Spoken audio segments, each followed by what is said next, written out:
Hello बच्चों, नमस्कार। कैसे हैं आप लोग? आई होप आप लोग बेहतरीन होंगे। प्यारे बच्चों, आज के इस क्लास में हम लोग देखने वाले हैं क्लास 8 मैथ का प्रश्नावली जो आपका 8.2 है, इसके अंतर्गत क्वेश्चन नंबर 3 को। ठीक है, क्वेश्चन नंबर 3 को देखेंगे। उससे पहले मैं बता दूं, आप लोग को क्वेश्चन नंबर 1 और 2 को करा दिया है और प्रश्नावली 8.1 को अच्छे तरीके से मैंने सॉल्यूशन करवाकर आपको डाल दिया हूँ। ठीक है, पहले लिस्ट भी बना हुआ है, आप लोग जाकर देख सकते हैं। उससे पहले मैं आपको एक छोटी सी जानकारी दे दूं कि आप लोग को यदि क्लास 8 का कोर्स चाहिए तो मेरा ऐप डाउनलोड कर सकते हैं। ऐप का लिंक आप लोग को इस वीडियो के नीचे डिस्क्रिप्शन में दिया गया, वहां से जाइए, आप लोग ऐप डाउनलोड कीजिए। उसके बाद आप लोग क्लास 8 का कोर्स ले लीजिए। देखिए, क्वेश्चन नंबर 3 को पहले समझिए। क्वेश्चन नंबर 3 आप लोग का क्या कह रहा है? कह रहा है कि एक बिजली के पंखे को 510 रुपया में बेचने पर एक दुकानदार को 15% की हानि उठानी पड़ती है।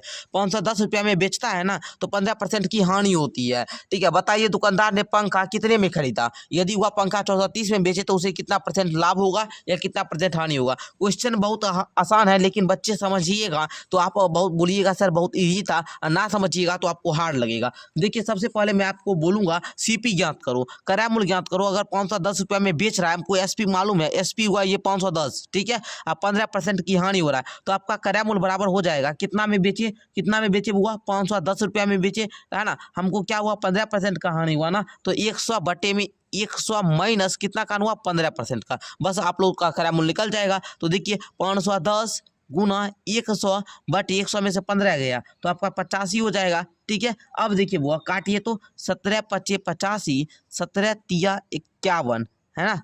चलो जीरो बैठा, जो पचे का 5, 5 छः का 30, है ना। 100 छः का 600, 600 रुपया आपका क्या हुआ, क्रय मूल्य। ठीक है, 600 रुपया आपका क्या हुआ, क्रय मूल्य। और देखिए प्यारे बच्चों, अगर आप लोग फॉर्मूला, मैं आपको ध्यान दे रहा हूँ, आपको लिख लीजिए यहाँ पर। अगर आप लोग फॉर्मूला का पीडीएफ लेना चाहते हैं तो आप लोग क्या कीजिए, कम्युनिटी, यही USBM मैथ क्लासेस चैनल के कम्युनिटी में डाला गया है, वहां से जाकर आप लोग फॉर्मूला सीट ले सकते हैं। ठीक है, 600 रुपया ये क्या निकला, क्रय मूल्य निकला। अब कहता है बताइए दुकानदार ने पंखा कितने में खरीदा। ठीक है, 600 रुपया में खरीदा। यदि वह पंखा 430 में बेचे तो उसे कितना परसेंट लाभ होगा? देखिए, अब देखिए, खरीदेंगे हम 600 में, अब बेचेंगे यदि 630 में, तो हमको क्या होगा, लाभ होगा। क्योंकि खरीद रहे हैं कम में, बेच रहे हैं ज़्यादा में, तो हमको क्या होगा, लाभ होगा। कितना का लाभ होगा? तो लाभ होगा प्यारे बच्चों, 630 में हम लोग 600 को माइनस करेंगे तो मतलब 30 रुपया का क्या होगा, लाभ होगा। 30 रुपया का क्या हुआ, लाभ हुआ। यदि यहाँ पर क्वेश्चन क्या पूरा, कितने परसेंट का लाभ होगा, कितने परसेंट की हानि होगी। यदि हम लाभ परसेंट ज्ञात करें तो आप बताएंगे सर लाभ गुना 100, क्या होता है फॉर्मूला, लाभ गुना 100 बटे में क्या, क्रय मूल्य। ठीक है, तो लाभ हो रहा है प्यारे बच्चों 30 रुपया का, है ना। और खरीदे कितना में थे, खरीदे थे 600 में, तो ये जीरो से बोलिएगा, ये जीरो गया, ये जीरो से ये जीरो गया, 6 कम 6, 6 पचे 30। आप लोग सीधे बोल देंगे सर 5% का क्या हुआ, लाभ हुआ। कितने परसेंट का लाभ हुआ, 5% का लाभ हुआ। तो आप लोग समझे, पहले हम लोग क्या किए, क्रय मूल्य ज्ञात किए, क्रय मूल्य ज्ञात कर लिए फॉर्मूला से। क्या था फॉर्मूला, ये था हम लोग का एसपी गुना 100 बटे में 100 माइनस कितना का आपका हानि हो रहा है। ठीक है, हानि परसेंट। ठीक है, चलिए ये फॉर्मूला से ज्ञात कर लिए हम लोग क्रय मूल्य। क्रय मूल्य जब हम लोग को मालूम हो गया तो बोल रहा था कि क्वेश्चन फिर आगे, यदि वह पंखा 430 में बेचे, मतलब 600 हम खरीदे 430 में बेचे, तो उसको लाभ होगा। ये बात जाहिर सी बात है कि उसको लाभ होगा, क्योंकि खरीद रहा है कम में, बेच रहा है ज़्यादा में, तो उसको लाभ हुआ, है ना। लाभ हुआ तो कितना का लाभ हुआ, परसेंट ज्ञात करने के लिए लाभ गुना 100 बटे CP, 30 गुना 100 बटे 600, 30 से ये भी कट गया, हम लोग सीधा 5% का आपका क्या हुआ, लाभ हुआ। इस प्रकार हम लोग फाइंड कर लिए। ओके, चलिए आप लोग बोल रहे हैं सर इसी क्लास में क्वेश्चन नंबर 4 को करवा दीजिए, तो आइए क्वेश्चन नंबर 4 को भी इसी क्लास में हम लोग देख लेते हैं।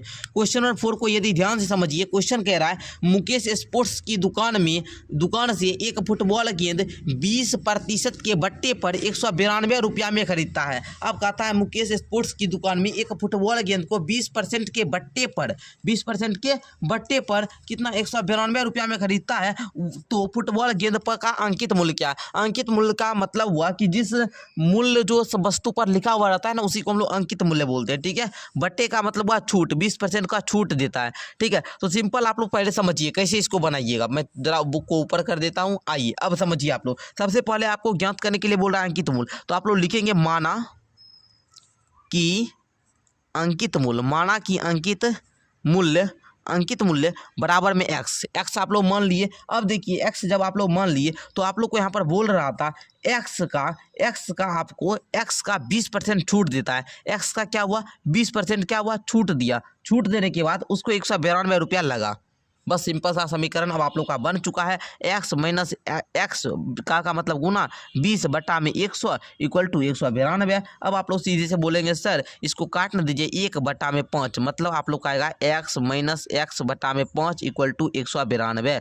अब देखिए इसके नीचे में कुछ नहीं तो 1 5 एक का एलसीएम लेंगे तो आएगा 5, 1 5 5 लीजिए 5 एक्स माइनस का 5 का 5 लीजिए एक्स इक्वल टू 192। अब देखिए 5 एक्स में से 1 एक्स गया, आया आपका 4 एक्स इक्वल टू 192 गुना में 5। अब एक्स बराबर में आपका हो जाएगा 192 गुना 5 बटा में 4। अब देखिए इसको काटिए, 4 एकम 4, 4 चौका 16, 3 2 4 8 32, आपका 48 है ना। 48 गुना 5 कीजिए तो प्यारे बच्चों एक्स का वैल्यू निकालने के लिए 48 गुना 5 कीजिए तो 48 गुना 5 आप लोग कीजिए तो 8 5 40 का शून्य बाकी 4, 5 चौका 20 4 24, 240 रुपया आएगा। 240 रुपया उस पर क्या है अंकित है, 240 रुपया क्या है उस पर अंकित है। अंकित मूल्य आप लोग निकाल लिए। तो प्यारे बच्चों मैं आशा करता हूँ कि आपको क्वेश्चन नंबर 3 और 4 में किसी भी प्रकार की परेशानी नहीं हुई होगी। तो प्यारे बच्चों मिलते हैं नेक्स्ट क्लास के साथ, तब तक के लिए धन्यवाद। आप लोग इसी प्रकार हंसते रहिए, मुस्कुराते रहिए और मेरा डेली क्लास करते रहिए। मेरा डेली क्लास शाम के 7 बजे आपको मैथ का मिलता है। धन्यवाद।